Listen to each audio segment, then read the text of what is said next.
again, it's too many parents want to be a friend. They don't want their kids to be angry at them, but sometimes that's part of being a parent. Not disciplining their kids. That would be my number one thing, is most working parents feeling guilty so they don't discipline them as well as they should. It's just hard to be consistent when you're juggling everyday life. You know, you just want whatever's easiest for your family. You don't want to fight anymore. You don't want to argue. It's like, I'm tired at the end of the day. And that's enough, you know. Fine, go ahead, stick your finger in the outlet. I don't know. But I have friends who have kids who are working, single mothers who work a lot and have to put their kids in daycare most of the day, and I think they feel guilty reprimanding their children if they don't get to see them very often. So I think that they let a lot of things slide, and then they end up kind of paying for it. No matter what, I think it's the parents' follow through is what determines what boundaries are going to be broken. I think it's hard for parents to set rules, is they want to be liked, they want to be friends. I see that a lot, is people want to be best friends and the parents. So that's kind of hard because the kids might not respect the rules when the parents are trying to, enforce that. It's like they have a different character. I mean, kids are growing up different, and it's difficult because they grow up not knowing really what no really means. When I was growing up, I loved sports. I lived for it. I'd get up in the morning wondering what I'd get to play that day. I'd play basketball, baseball, football, soccer, tennis, volleyball, you name it. If there was a game playing, I had to be there. And one of the things that I remember is that we always played hard, but we almost inevitably stopped every game that I was ever involved in to argue about the rules, whether a particular shot or ball was in or out. We were always worried about the boundaries because the boundaries meant so much.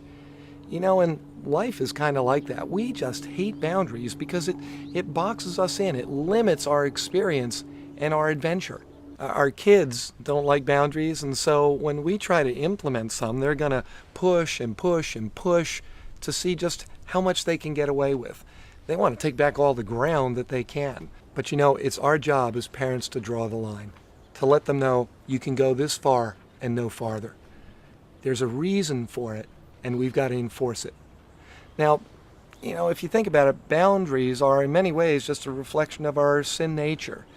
Sin, in a lot of ways, is just a reflection of the fact that we hate anybody putting any kind of limitations on us, drawing boundary lines that we can't cross. You think about things like debt or adultery, substance abuse. We just don't like to be told, you can't do this. We resist those kinds of boundaries for a lot of different reasons. Things like our own lack of self-control, our lack of discipline. Sometimes it's just our ego and selfishness. We want things our way, period. But as parents, we're the ones who have to establish and enforce boundaries for our kids. Rest assured, they're going to test our commitment to those things, and that may strain our relationship with the kids. But we have to know what's worth fighting for and to stand our ground. Revolutionary parents, when we interviewed them across the country, one of the things that I remember them telling us was how fatiguing it can be to continually enforce whatever boundaries you've set. It really is a difficult thing, but it's so necessary if we're going to be consistent in what we're trying to do as parents. And remember, consistency, the kids who grew up to be spiritual champions, consistency is the thing that they said was probably the most important thing that they got from their parents. I know how it feels. I've got 3 daughters at home, and I know what it means when they push the limits, because you're simply trying to enforce the boundaries that you had all agreed on in the first place. You try to enforce it, they push back, becomes a battle. You've got to figure out which fights are worth fighting and stand your ground. So in this session coming up, as we begin to explore how do you develop and implement boundaries in your children's lives, I want you to be thinking about how you deal with boundaries in your life. What are some of the rules and the regulations and the limitations that get placed on you that you resist or that you resent or that you reject? Why? Why those particular ones, and how do you handle it? And think about your kids too. What are some of the rules and boundaries that they typically resist, and how do you respond to that? Think about those things, and that'll help you as you begin to understand how revolutionary parents deal with this whole issue of setting boundaries in their kids' lives. Good morning. A young teenager had gotten his driving permit. He asked his father, who was a minister, if they could sit down and discuss when he got to drive the car. And his father took him into a study, and he says, well, I tell you what, you bring your grades up, start reading the Bible, get your hair cut, and we'll talk about it. Well, about a month went by, and the teenage boy approached his father again to ask if they could now discuss the use of the car. And his dad pulled him in the study, and he looked at him. He says, son, I'm really proud of you. You brought your grades up, and I know you've been reading the Bible and studying it pretty diligently. I'm really pleased about that, but you still haven't gotten your hair cut. And the young man kind of stood there for a moment, and he looked up at his dad and said, Dad, I've been thinking about this. You know, Samson had long hair, and Moses had long hair, and Noah had long hair, and even Jesus had long hair. And his father replied, yes, and they walked everywhere they went. Now, I know some of you have heard that before, and I really like this story because when I was a teenager, it was in style to have longer hair. And my father had cut my hair for years, and he was very good at it, and he had one style or two. And so we kind of lived with what that was. But, you know, the Beatles were a hit then, and, you know, hairstyles for guys were a little longer, and you don't want to look like everybody else. And so we worked on him for a while, and he agreed to let us if we'd pay for it ourselves. And you know, there's pictures of us in those days my folks still have of how I looked, and they could probably be, you know, offered some money and they might show them to you. I don't know. But anyways, it's a humbling time. The military changed my hairstyle forever, but it was just much easier to work with. But I kind of enjoy that because I was one of those who really didn't want to keep my hair short. You know, that story in Job kind of reminds me of something George Barna said, which was that our kids are constantly going to push against the boundaries that we set in their lives, and they're going to push against them to see how firm they are. You know, it's easy to lay out this list of rules as a parent of the things that our kids are going to do and they're not going to do, but they're going to see how serious we are, how consistent we are.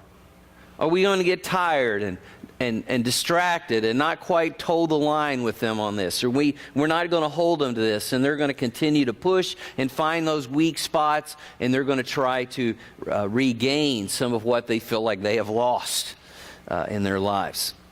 You know, we're all born with a sin nature, and it's our tendency to rebel against the authorities in our lives. And our kids are simply an illustration of that as parents we all watch.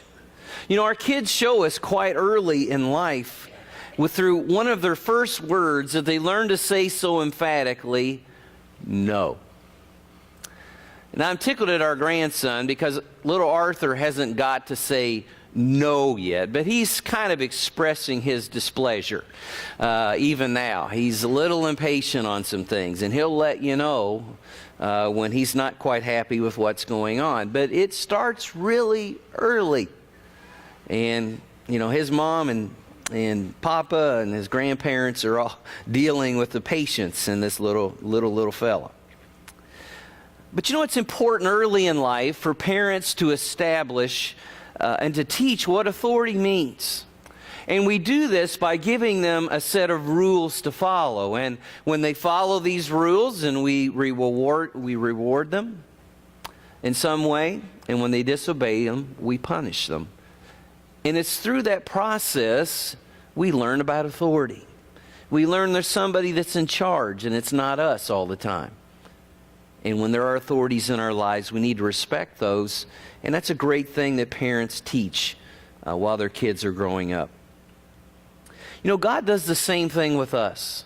He also lays out for us things that He wants us to do, things that are right, things that will be pleasing to Him. And we don't have to read far into the Bible. We can turn almost anywhere in the Bible and we can find various themes that God is revealing His character and things that we need to do to match up and be pleasing to Him. One example of that is found in the text that was given to you with this message, Psalm 15. Psalm 15. Let's look at that together. David expresses the heart of God. He says, "Who may worship in your sanctuary, Lord? Who may enter your presence on your holy hill? Those who lead blameless lives and do what is right, speaking the truth from sincere hearts. Those who refuse to gossip or harm their neighbors or speak evil of their friends. Those who despise flagrant sinners and honor the faithful followers of the Lord and keep their promises even when it hurts. Those who lend money without charging interest and who cannot be bribed to lie about the innocent. Such people will stand firm forever." What great words. A lot of very powerful principles there that we do good to follow. We do good to teach these things to our children. Today we want to look at some of the things that George Barna's group, the Barna Group, as we talked about the first week, as they began to do studies of parents who have raised children who are fully following Jesus Christ with all their hearts and lives. That they use the Great Commandment as a filter and of which to how they make decisions in their lives. And they began finding these young adults who've grown up with this kind of parenting, and they began not only interviewing their parents, but also interviewing those young adults who were raised under those parents. And from that work, that body of information, the book that we're looking at in this series was taken. It's called Revolutionary Parenting. To raise children to love the Lord with all their heart, soul, mind, and strength, and to love their neighbors themselves. And it not just be something they do on Sundays and Wednesdays, but it's something they live every day of their lives. So that's where the series comes from. The videos that we've been watching are part of the series that you can watch on Right Now Media. We've been talking about that. It's available to you anytime you'd like to look at it. And there's great information in the videos, the book, and the workbook. So I just encourage you, if you need help getting on any of that, please let us know. We continue looking at some of the material in the book, and today we want to look at two things that revolutionary parents across this country have chosen as very important things.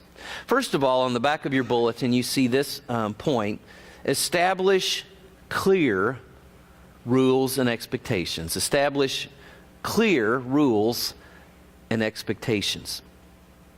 You know, as we strive to build strong character in our children, it's important to set up and enforce the boundaries for their development and their protection. Our children need a consistent picture of what is right and what is wrong in their lives. And it's not so difficult that it, you know, when you hand it to them or you give it to them, it looks like a Louisville phone book, you know.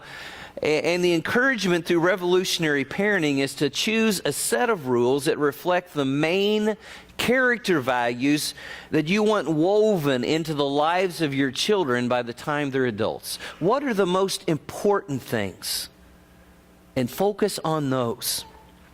In his book, George Barna lists the top 12 rules that revolutionary parents used in teaching their children important things. And so I put on the screen today for you the 12 things that he listed in the book and parents across the country have used. First of all, to tell the truth. Secondly, never cheat or steal. Third, make sure at least one parent knows where you are at all times. Get parental approval before you travel from one place to another. Show respect to others no matter how you feel about them. Help and serve others, number 5. Number 6, control your tongue.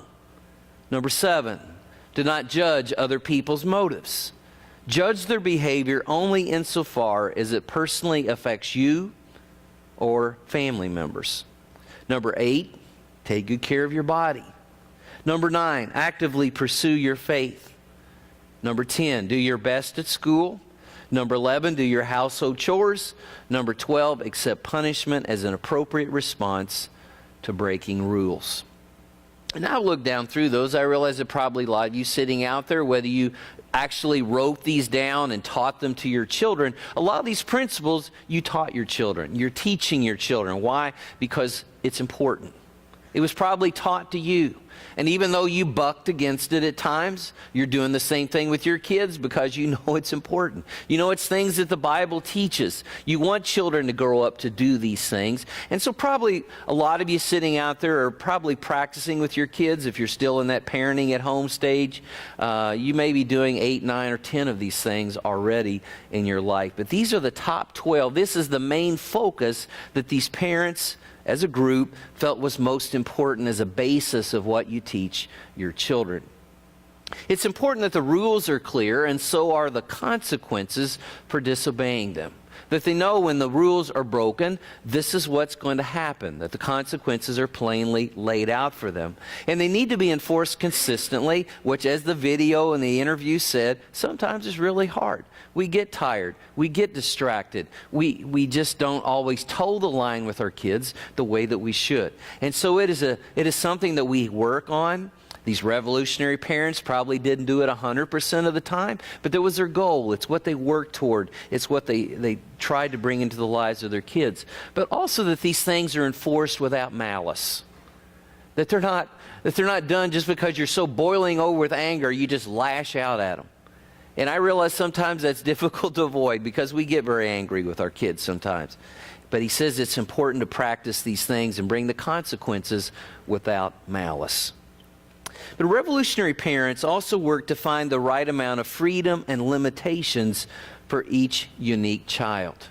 Even though the rules are the same for all the children, how they're enforced, how they're punished might be different according to the uniqueness of each child that you have. You know, some children thrive with more structure. They kind of need things laid out for them. Others function better with less, and parents are wise to notice that. Some need a firmer discipline measure when they do something wrong than others do. You know, there's those kids, sometimes all you got to do is give them a dirty look or a mean look or whatever you want to call it, and they know to step in line, and they comply. And other kids, you could stare at them till your eyeballs fell out, and they'll probably look back at you the same way you look at them and just dare you to do something about it. Kids are different. Some are more compliant than others. Some are going to test you almost like every inch of ground. And so how you punish each child might be a little different. But you know, when you use different punishment measures, you know what you're going to hear. That's not fair. You know, you've been there. Those are your parents. You've heard it. But wise parents realize that each child, under the same rules, needs to be handled a little differently. And you learn to ignore the unfair statements, and you learn to deal with each child as they need to learn. One of the paradoxes of raising children is that they always buck against the authority and the rules set up by their parents, but when they get older, when they get out on their own, when they've got kids of their own, they're going to come back to you and thank you for what you did in their lives if you were consistent or even if you were mostly consistent. But during that time, you're not going to be their favorite person all the time. You're not going to be their best pal and friend. And you just have to learn to live with that. Another thing about revolutionary parents is they intentionally influence the friend selection of their children. They understand the impact of other children upon your own. And one of the things we talked about in regard to revolutionary parents is different than what a lot of parents in America practice, as they spend a lot more time with their kids, and they make more time to spend with their kids than most of us did or do. And they do that intentionally because they want to know their kids, they want their kids to know them, but they also want to be involved in things like their friends. Now, when you spend time with your kids, with the potential friends, you learn some things about those potential friends. You learn about their values. You learn about their family background. You learn about how they interact with things. And from that, you draw a conclusion of whether this is a friendship that you should encourage, or this is a friendship you should discourage, or this is a potential friendship you should stop. And it's important because their friends are going to impact them in a greater and greater way. But if you're invested in their lives, it makes a huge difference in this subject. Revolutionary parents also make no bones about the fact that if you live in this house, not only are you going to abide by these rules, but you are also going to accept the values of the parents. Revolutionary parents live under a biblical worldview. And I think it's important, if you are a serious Christian, that you work to build that same worldview in your life. That you're going to buck against some things that culture is trying to shove your way because the Bible teaches something different. And so you work to instill in your life and in the lives of your child a worldview that's based on biblical principles. And it doesn't change, regardless of what their friends do, regardless of what they hear at school, regardless of what they see on social media, regardless of what they see in movies and television programs. Your worldview does not change, and it's what you use to teach your children to set up and develop the behavior that you desire for them, that God desires for them. So a list of rules and expectations that are consistent and clear. And the second thing, simply on your outline, is revolutionary parents strive to be consistent. Be consistent.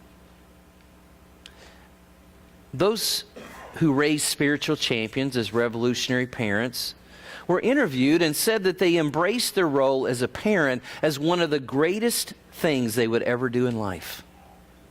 That they have other roles. They're also a spouse, and they're a friend, and they're a churchgoer, and a wage earner, and a neighbor. But their role as a parent is priority. There's nothing greater. And they accepted their time when the children were at home as a season of sacrificing their own desires for the good of their children. And in the book, they talk about the fact that when they had children and they were raising their home, that a lot of times parents had to step away from hobbies and things that they loved to do, simply because it took time away from the time they need to spend with their kids. I mean, there's a job, and jobs demand time. So where do you find the time? Well, sometimes you got to forfeit some other things, especially during the time that they're at home, to spend that with them. And they made deliberate choices with this. They understood that parenting is not a democracy. It's not you get a vote, your spouse gets a vote, and your child gets a vote. That's not what we're talking about here with biblical parenting. They understood that they were in charge, these revolutionary parents. They accepted the responsibilities and the decisions that go along with being leaders in the home.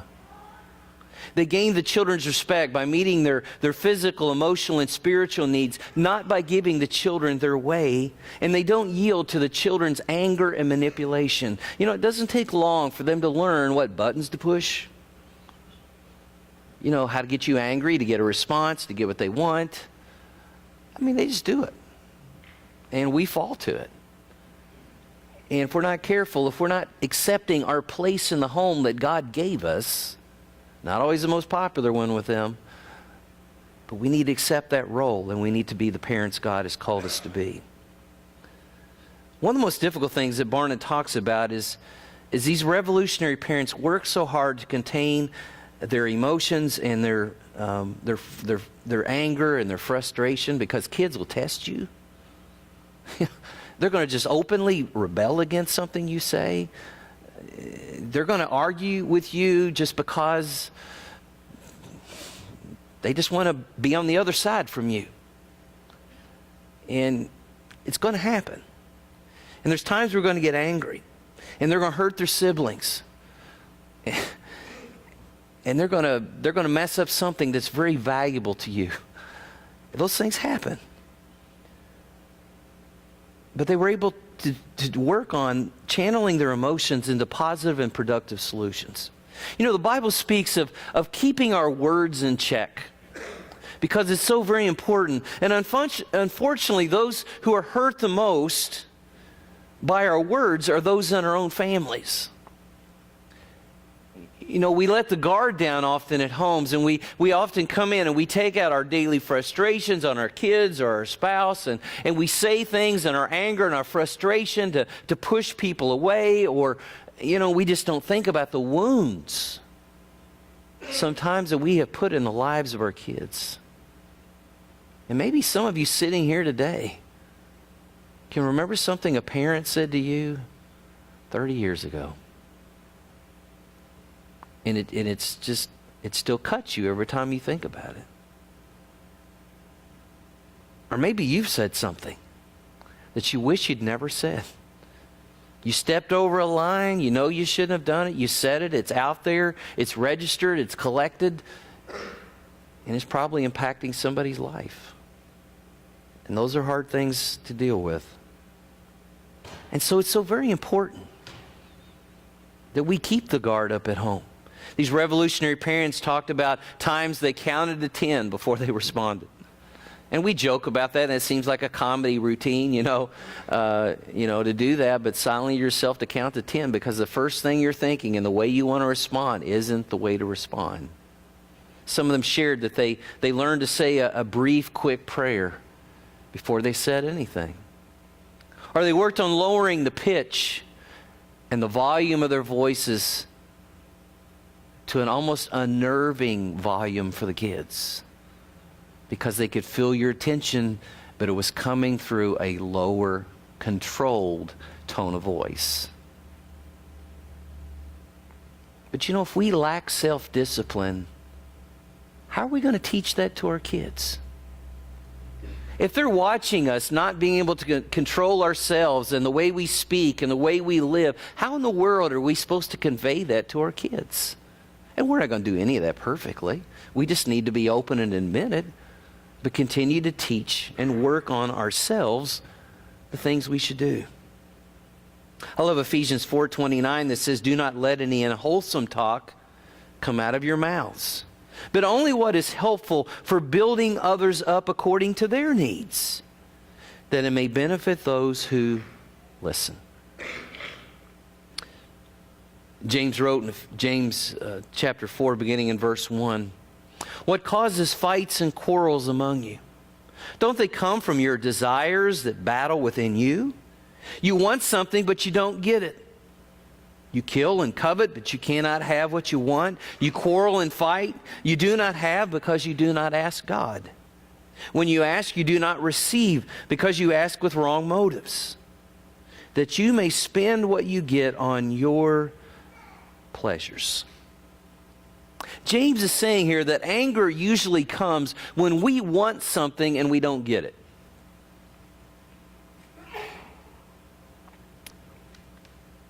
And instead of taking our disappointment to God, we blow our lid. Think about the last time when you were angry. What did you want that you didn't get that made you angry? What was it?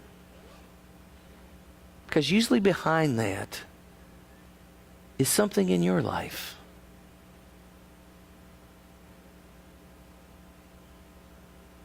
And it's true of your children. Sometimes you get angry with them because you're not getting something you want. Something that's important to you that you're not even really noticing because you've not taken it to God and talked about it with Him.